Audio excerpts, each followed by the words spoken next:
Autour de la table, Nicolas Doucerin. Salut Nicolas. Salut Stéphane. Fondateur de Valumen. Stéphane Van Nuffel. Bonjour Stéphane. Salut Stéphane. Netinvestissement.fr. Défenseur de l'investisseur. Toujours. Dans l'immobilier locatif et ailleurs. Écoute, bon, on va raconter tout ça. On fera ça dans toutes les classes d'actifs. Toutes les classes d'actifs. On fera ça dans la deuxième partie. Donc travailler, entreprendre. Je mets les deux. Démarrons entreprendre. Je vais vous remettre. Alors, on avait démarré la semaine mardi, en fait, avec ça. Et la très intéressante interview de Nicolas Julia, donc le fondateur de Sorare, dans Les Échos. La France, donc, est un paradis pour entreprendre. Je vous le disais, il met en avant l'environnement politique, les talents, l'écosystème de financement qu'il juge performant dans l'ambition internationale qu'il donne aux entrepreneurs, même si il y a un petit trou dans la raquette sur les hauts niveaux de financement et qu'il regrette que le marché boursier ne soit pas alors à l'échelle européenne ou en tout cas avec plus de profondeur pour permettre un développement plus important des entreprises. Bon, la France, un paradis pour entreprendre. Messieurs les entrepreneurs, les deux entrepreneurs qui avaient entrepris, en plus, sur des secteurs différents. Donc, c'est ça qui est intéressant. Si tu veux, moi, je vais commencer parce que, d'abord, c'est un message qui est toujours positif. Donc, ça fait du bien lorsque tu lis comme ça qu'un entrepreneur qui réussit plutôt et plutôt sur des choses innovantes, des nouvelles façons, c'est de l'entertainment, c'est du loisir, enfin, c'est des choses un peu différenciantes de ce à quoi on est habitué. Et finalement, son analyse est assez pragmatique. Et ça me rappelle un peu ce qu'avait fait Xavier Niel, parce qu'il avait surpris son monde quelque temps, alors que tout le monde se plaignait, surtout sur des tailles d'entreprise comme Iliad Free. Lui avait dit, ben non, finalement, si on creuse un peu le truc et qu'on a un modèle, ou qu'on veut donner un modèle à son entreprise, la France n'est pas pire qu'ailleurs, voire même a des atouts. Il avait dit paradis fiscal, Xavier Niel. C'est là où paradis fiscal. C'est là où moi je m'étais un petit peu écarté de pour ETI et grands groupes. Voilà. Non, pour entrepreneurs. Non, c'est pas si simple que ça, et a fortiori, pour entrepreneur familial qui veut partir ou qui veut vendre, etc., c'est pas si simple. C'est un paradis fiscal. Si tu as des gens, et j'en connais des gens très bien, qui peuvent t'accompagner dans l'utilisation de ces mécaniques. Et c'est là où la taille d'Iliad lui permettait de faire comme Total à l'international, ce qu'on appelle, le gros mot, optimisation fiscale. En fait, le monde est un paradis fiscal parce qu'il y a toujours une loi de contrainte et une loi de détente. Maintenant, pour revenir sur Julia, ce qui est très intéressant, et il faut le féliciter, son modèle, son besoin, c'est ce qu'il défend par rapport à ça, par rapport à son paradis. Vous voyez, la profondeur de la bourse européenne, c'est très bien dans le besoin qu'il a de grandir et lui-même d'internationaliser les marchés sportifs, e-sportifs qu'il veut mettre dans son entreprise. Là, il est en train de négocier avec les grands marchés sportifs américains, la NBA, etc. Et donc, il lui faut à ce moment-là des moyens. Et pour ne pas se faire absorber par les majors et les ligues américaines, qu'elles soient ligues normales ou e-league, je le fais très simple pour nos auditeurs, il a besoin d'avoir des investisseurs plus puissants. Donc, forcément, le marché français, le financement franco-français, il suffira pas, y compris, et il le rappelle très bien, sur le haut du panier, où là, on n'arrive plus à accompagner. En France, on a deux problèmes. C'est le early stage, c'est-à-dire le démarrage. J'ai un projet sur le papier. L'amorçage, en français, voilà. Tu ne peux pas dire que tu as un problème sur l'amorçage, Stéphane. Le vrai amorçage, c'est-à-dire tu peux trouver 50 000 balles pour lancer ton petit projet start-up et machin, etc. Dès que ta boîte n'a pas encore dépassé le demi-million ou le million de chiffre d'affaires, il y a un creux, il y a un vrai creux. Il y a un creux sur quoi? Sur quel niveau de financement? Les banques d'affaires, 1-2 millions d'euros? Le private equity n'y va pas. Ils y vont pas, c'est trop petit, ça coûte trop cher en due diligence. Donc, entre ce qu'on appelle le love money, le love money tu disais 50 000 balles, copains, oui, ou alors c'est là où il y a les business angels, et on les félicite, on les remercie. Je dis pas que c'est impossible, je dis juste et le vrai décollage. C'est plus compliqué. Il y a un vrai problème là-dessus, et puis il y a un vrai problème, Nicolas le disait indirectement, quand tu bascules de grosses PME vers ETI, vers boîte internationale, quand tu as un service ou un produit à dégager à l'international. Alors, il y a la COFAS, il y a plein d'outils qui peuvent te permettre de t'aider, mais c'est très, très compliqué. Et donc, je trouve que sa remarque est très juste et elle fait du bien en disant, on va arrêter de se plaindre, on va se dire qu'il faut entreprendre, il y a des cerveaux, il y a des moyens. Et puis, si on se rend compte qu'à un moment donné, on n'a plus la taille, c'est pas le libéral qui va dire le contraire, c'est triste, mais on sera financé par des pays européens ou par une bourse européenne. Et puis, s'il faut continuer à se faire financer par des Américains ou par des Chinois, tant qu'on n'aura pas compris la leçon, malheureusement, ce sera le cas. Mais tant qu'on aura des jeunes types comme ça, qui secouent tout ça, avec les nouvelles technologies de demain, ou en tout cas les nouvelles technologies du loisir de demain, c'est les nouvelles générations qui vont le suivre et ça va changer.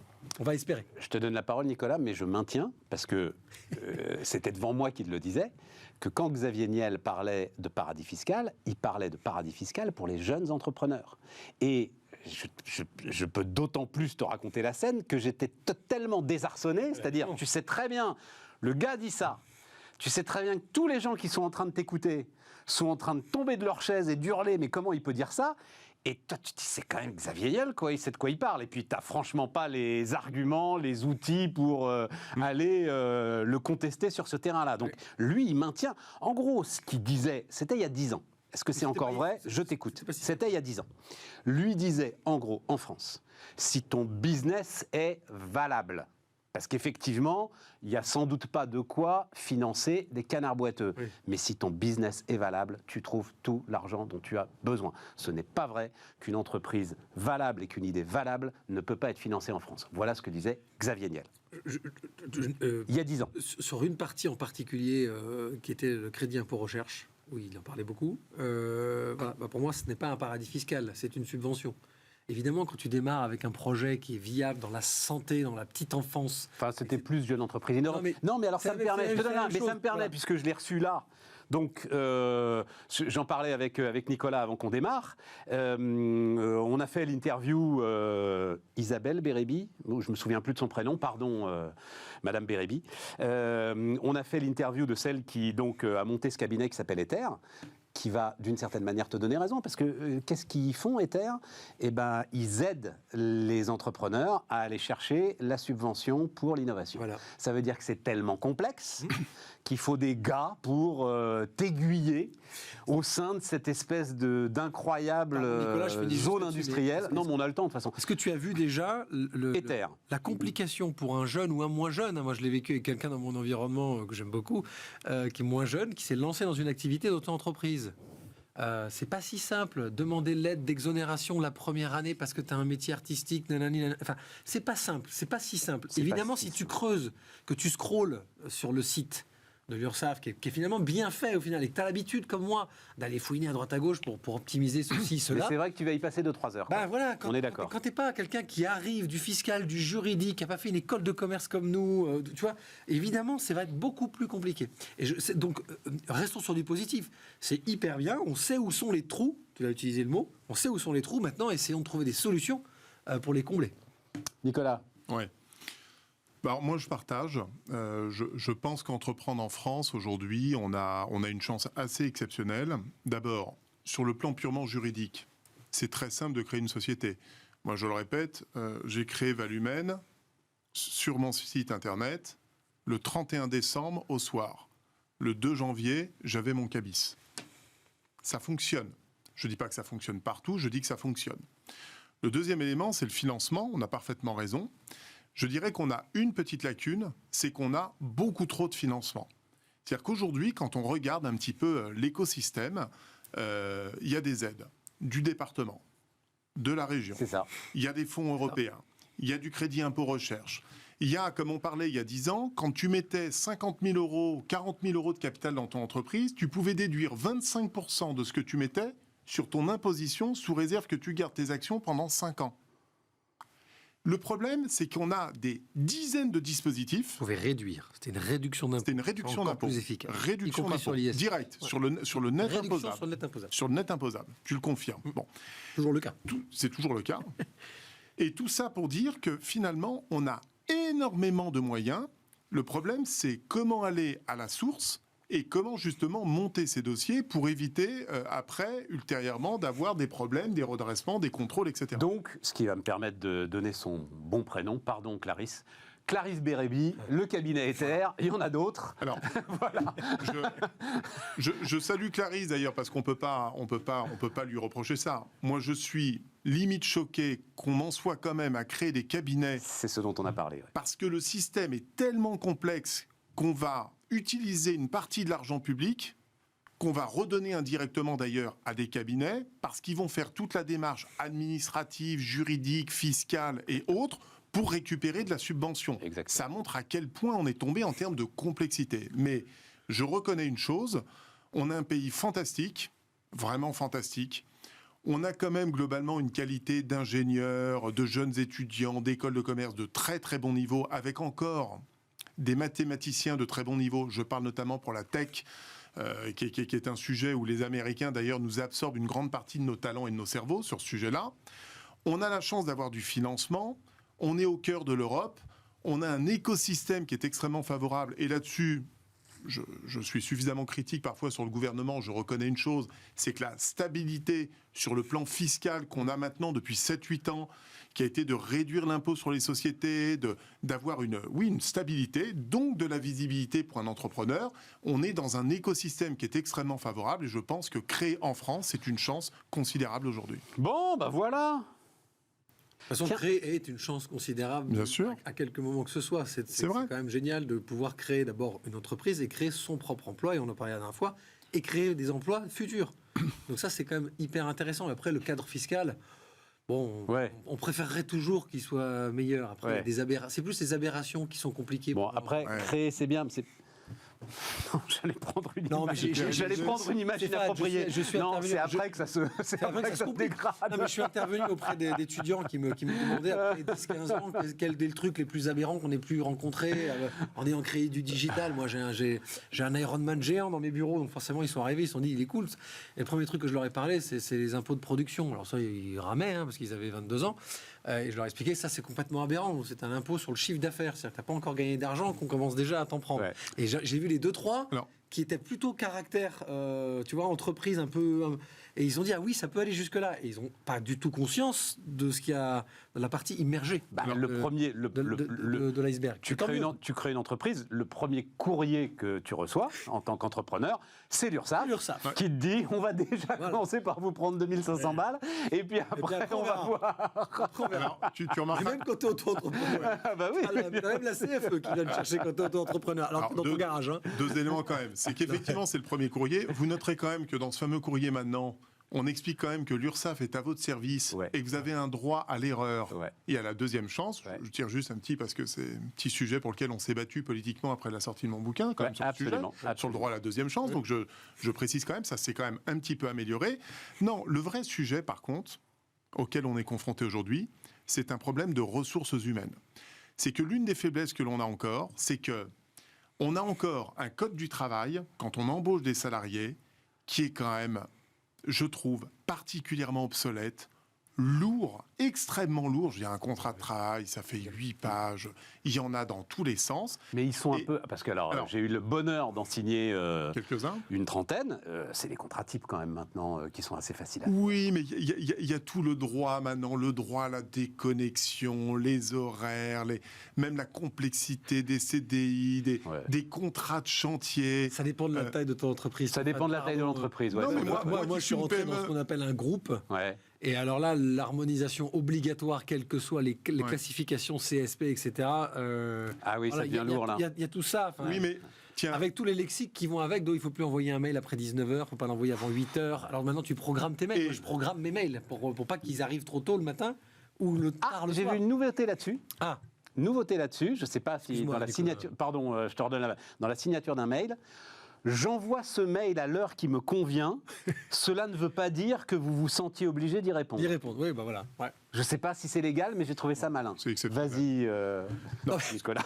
Ce que je voulais dire, c'est qu'à l'ère du Covid qu'on a connu, qui a quand même été un bouleversement majeur avec le confinement naturellement imposé, le chamboulement du télétravail qu'on est tous en train de vivre et l'absentéisme que subissent un grand nombre d'entreprises aujourd'hui, on a, par définition, un code du travail qui est inapproprié. On regardait encore des études, notamment sur l'absentéisme. D'ailleurs, j'ai entendu un certain nombre de remarques sur le sujet. Ben, on va en parler. On le voit bien. Le sujet d'avoir aujourd'hui des arrêts de maladie, on va dire, je suis désolé, pour certains qui sont évidemment de complaisance, et évidemment des lundis, des vendredis, on ne peut pas contrôler, on ne peut pas saisir pour lancer une contre-expertise. Contre-expertise. Tout ça coûte des milliards d'euros aux contribuables. Et tout ça au détriment de qui ? finalement des vrais malades qui, eux, sont atteints de cancer, de maladies graves, pour lesquels on a des listes d'attente pas possibles pour passer des examens de santé qui attendent dans certaines régions de France jusqu'à 4 mois ou 5 mois. Et c'est là où il y a le vrai scandale. Et là, je trouve qu'en termes de droit social, on est déconnecté. Enfin, il ne correspond Donc plus. tu es pour, puisque alors allons-y, puisque c'est l'autre sujet que je vous proposais. Tu es pour le jour de carence d'ordre public. Donc, on en parlait un petit peu hier, MEDEF et CGPME. Donc, effectivement, c'est Geoffroy Roux de Bézieux qui a mis un peu les pieds dans le plat. Puisqu'il s'en va, il peut dire ce qui se passe. Il est beaucoup moins engagé. Il peut raconter la vérité. Il peut dire ce qu'il pense, en tout cas. Oui, il peut dire ce qu'il pense. Voilà, il peut dire ce qu'il pense. Donc, Geoffroy Roux de Bézieux dit Covid, oui, mais enfin, nous, on a regardé, c'est quand même beaucoup le lundi et le vendredi. Donc, effectivement, il veut la mise en place avec la CPME d'un jour de carence d'ordre public, identique pour tous les salariés, quels qu'ils soient, interdisant toute dérogation conventionnelle, tout remboursement par les mutuelles privées. Ouais. Voilà. Donc forcément, why not, les amis? Le jour de carence du vendredi, tu le payes, voilà, et ça devient un jour de congé sans solde. On va le dire comme ça. Oui, surtout qu'on n'est pas comme aux États-Unis. Enfin, je veux dire, globalement, on a 5 semaines, je répète, de congés payés. La majorité des cadres ont en moyenne entre 10 et 15 jours de RTT par an. Enfin, c'est pas comme si on manquait de plus le télétravail de qui est quand même congés, devenu extrêmement... le télétravail qui est venu assouplir et qui permet justement un certain nombre de choses. Et là, attention à ce que c'est peut-être pas les mêmes. Non, c'est peut-être pas les mêmes. Eh ben, ceux qui sont, alors je dois dire, je n'ai pas la statistique, mais est-ce que dans les 44% de salariés qui ont donc été en arrêt de travail au moins un jour durant l'année 2022, c'est peut-être ceux qui, justement, ne peuvent pas télétravailler. Tu vois, voilà. On ne dit pas le contraire, je dis juste qu'il y a d'autres façons de faire. Mais tout n'est pas la faute, forcément, des salariés qui se mettent en arrêt. Il y a une réflexion. Non, puis il faut pas... C'est ce que dit aussi Roux de Bézieux, quand même. Il faut réfléchir sur les pratiques managériales, les raisons pour lesquelles, dans certains cas, le sentiment de malaise au travail augmente. Moi, toi, tu dois le voir. Forcément, non, mais moi, je le vois bien. De toute façon, depuis que je suis entrepreneur, depuis 25 ans, je suis en dessous de tous les ratios. J'ai très peu d'arrêts de maladie dans toutes mes entreprises, mais franchement très faible. Alors, je ne pense pas que j'ai plus de chance. J'ai eu jusqu'à une centaine de salariés. Je me souviens d'ailleurs une petite anecdote. J'étais très faible au niveau des arrêts, mais vraiment à un niveau, mais 4 fois inférieur au niveau national. Bon, je pense que c'est beaucoup lié, encore une fois, au management. On en parlait dans une précédente émission sur les ressources humaines. Par contre, je vais vous raconter une anecdote. On avait la chance d'avoir une excellente mutuelle que j'avais négociée pour mes salariés, qui était l'une des meilleures mutuelles qu'on ait eues. Or, j'ai en tant que dirigeant le bilan en fin d'année entre les recettes et les dépenses. Et mon courtier vient me voir, il me dit « Écoute Nicolas, on a un très gros problème. Les dépenses ont progressé de 80%. Voilà. On est en fort déficit. On n'a pas d'autre choix que d'augmenter c'était 8,5 ou 9,5% la prime cette année. » J'étais furieux, je dis « Je ne comprends pas, je n'ai pas d'arrêt de maladie, qu'est-ce qui se passe ?» Et là, j'ai découvert la supercherie. La supercherie, c'était quoi? C'est qu'à l'époque, tu pouvais te faire des lunettes chez ton opticien. On était à ce moment-là déplafonné. Un petit salarié malin a dit, vous savez que vous pouvez vous faire des lunettes de vue puis de soleil, vous allez chez votre opticien, il vous fait la double facture, etc. Il a filé l'info à tous les salariés de l'entreprise, qui sont tous des cadres, globalement dans mon ancienne entreprise, et des bacs plus 5, je précise, et c'est comme ça qu'on est parti dans un déficit pas possible. J'ai réuni tout ce petit monde, je peux vous dire que je leur ai fait l'éducation, j'aurais expliqué ce que c'était que le but d'avoir une mutuelle, j'aurais expliqué ce que c'était que d'avoir une très grave maladie, et que le système qui était en place, il était fait pour aider ceux qui étaient atteints de cancer, de graves maladies. Et là, il devait y avoir une solidarité nationale. Et l'argent qu'on reversait à l'ensemble des organismes devait aider ces gens-là, d'autant plus qu'on a une assistante qui est décédée d'un cancer. En plus, c'est un sujet... Attends, Nicolas, je me permets de te contester là-dessus. Bah non. La grave maladie, elle n'est pas du ressort des mutuelles, pour le coup. La grave maladie, elle est totalement prise en charge par la Sécu. Non, alors, oui. Les mutuelles, et c'est bien le sujet, c'est les dentistes et les lunettes. Alors, tu as raison en partie. Sur le cœur, tu as parfaitement raison. Par contre, avoir ta chambre individuelle... Non, mais oui, c'était ça le sujet. On parle de cadre... Mon assistante est comme ça. Elle a pu bénéficier d'une chambre individuelle, d'être dans meilleures conditions, etc. C'est la mutuelle qui a payé toute cette différence. Et j'étais plus choqué par le fait qu'on détourne un système. C'est sous prétexte qu'on paye une mutuelle à un bon niveau, on a le droit à tous les services et on abuse du Ça a système. été international, ça, Nicolas. Après, Ça, c'est C'est tu sais presque que un autre c'est- sujet. c'est un peu Tu sais que verrouillé. le salarié n'est pas le seul à avoir cette idée brillante. Hein. Il y a Ah aussi non. quelqu'un derrière qui lui fait une double facturation et qui lui vend. Mais voilà. de lunettes, Les hein. opticiens. Non, mais Et bien les sûr. arrêts de complaisance dont parle Non, les le- yeux, il y a un moment alors- donné, il va pas poser le problème Pourquoi sur est-ce la qu'on table. ne peut pas contrôler ces médecins? Pourquoi est-ce qu'on ne peut pas contrôler Non, non, contrôler mais- ces l'arrêt de médecins? complaisance derrière. Attends, juste sur les mutuelles, Ouais. un mot, parce que pour le coup, c'est un sujet que je connais bien. C'est un des mystères, en fait, de notre système. Enfin, un des mystères, non. C'est-à-dire que les mutuelles se font la guerre sur les remboursements de frais d'optique. Et à chaque fois, tu leur dis, mais pourquoi est-ce que vous êtes dans ce qu'on appelle en économie une échelle de perroquet où l'idée, c'est toujours donner plus. Il faut que ça s'arrête, parce que c'est comme l'immobilier dont on parlera tout à l'heure. À un moment, ça rentre dans les prix. Bien sûr. À un moment, les paires de lunettes elles-mêmes deviennent avec un prix ahurissant, puisque plus personne ne paye, en fait. Et les gars te répondent, mais le premier qui débranche est mort. Le premier qui dit avec moi, mutuelle responsable, on arrête cette hausse des prix délirante sur les frais d'optique.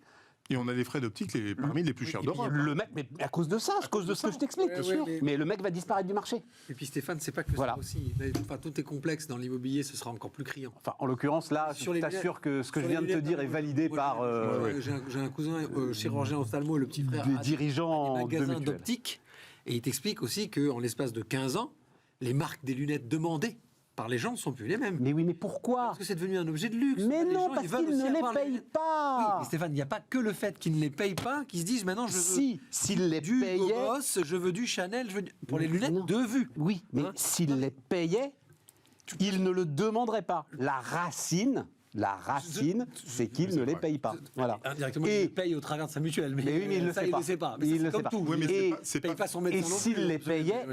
payaient, et ben à ce moment-là, libre à eux. Ce serait un produit de Ouais, consommation je suis comme un d'accord autre. avec Aucun problème. Bien On serait sûr. ravis. Bien sûr. Mais On revenons devrait sur. peut-être s'en tenir juste aux lunettes de base. Remboursées, y compris par la mutuelle. Mais comme Oui, c'est bien privé, sûr. c'est plus compliqué. Bref, c'est un sujet qui est C'est un autre extrêmement sujet. large. Mais revenons sur les Revenons sur quoi arrêts de d'ailleurs travail de compétences. Revenons sur les arrêts de travail de mais ça, c'est complément. vrai. Travail de complaisance. Alors, mais sont-ils de complaisance? Moi, alors, éditorial très intéressant de ma consoeur Berthilde Bayard dans Le Figaro, qui parlait de décivilisation du travail. C'est évidemment une forme de jeu de mots autour de ce concept de décivilisation.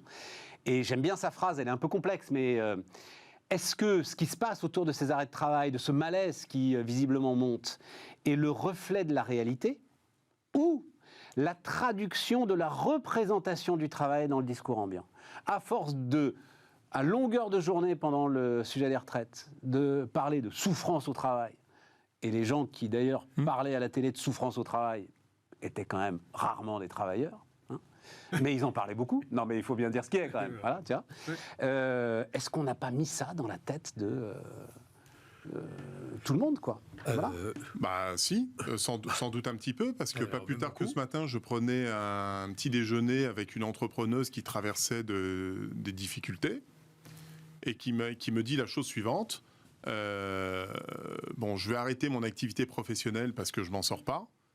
Et mon objectif, c'est de redevenir salarié pour récupérer des droits et retrouver un peu de liberté, du temps à moi.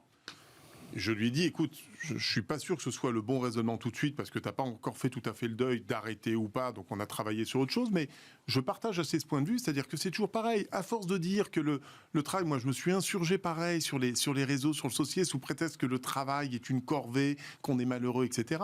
Et moi je me défends là-dessus. Le travail est une source d'épanouissement incroyable. Les nôtres, Nicolas Jaurès, Oui, un peu les plantés sur... Attends, il faut prendre du recul, on a des chouettes boulots. Il y a des gens, ils ont un boulot qu'ils subissent. Je sais pas. Et ce qui Moi, est quand j'étais intéressant salarié, non, mais ce vendeur qui- dans l'automobile, j'adorais mon métier, Stéphane. Je suis Oui, désolé, mais moi parce j'ai que commencé à vendeur dans 18 ans, l'automobile, j'en ai des... c'est funky d'être vendeur dans l'automobile. Tu vois, c'est quand même. Je sais vachement pas. sympa, ouais.